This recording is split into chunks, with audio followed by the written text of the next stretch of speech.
Hello, pan cake ഉണ്ടാക്കാൻ വേണ്ടിയിട്ട് ഞാൻ 1 കപ്പ് മൈദ എടുത്തിട്ടുണ്ട്. അതിലേക്ക് 2 ടേബിൾ സ്പൂൺ പഞ്ചസാര, 1/4 ടീസ്പൂൺ ഉപ്പ്, 1/2 ടേബിൾ സ്പൂൺ ബേക്കിംഗ് പൗഡർ ഇത്രയും ചേർത്ത് ഒന്ന് ഇളക്കി വെക്കുന്നുണ്ട്.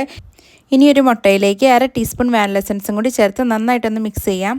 ഇനി ഈ മുട്ടയുടെ മിക്സ്ചർ നമ്മുടെ പൊടിയിലേക്ക് ചേർത്തതിന് ശേഷം 1 കപ്പ് പാലും 2 ടേബിൾ സ്പൂൺ ഓയിലും കൂടി ചേർത്ത് നന്നായിട്ടൊന്ന് മിക്സ് ചെയ്തെടുക്കണം. അപ്പം നമ്മുടെ പാൻ കേക്ക് ബാറ്റർ റെഡി ആയിട്ടുണ്ട്. ഇനി നമുക്കൊരു പാൻ അടുപ്പത്ത് വെച്ച് കുറച്ച് മാവ് കോരി ഒഴിച്ച് പാൻ കേക്ക് റെഡിയാക്കി എടുക്കാം. ഇങ്ങനെ കോരി ഒഴിച്ച് ഇച്ചിരി കഴിയുമ്പോഴത്തേനും തന്നെ കൊമളകളായിട്ട് ഇങ്ങനെ വരാൻ തുടങ്ങും. അപ്പോഴത്തേനും നമുക്ക് പാൻ കേക്ക് ഒന്ന് മറിച്ചിടാം. അപ്പോൾ തന്നെ നന്നായിട്ടൊന്ന് പൊന്തി നല്ല ഫ്ലഫി ആയിട്ടുള്ള പാൻ കേക്ക് റെഡിയാവും. തീ എപ്പോഴും മീഡിയം ഫ്ലെയിമിൽ തന്നെ വെക്കാൻ ശ്രദ്ധിക്കണം.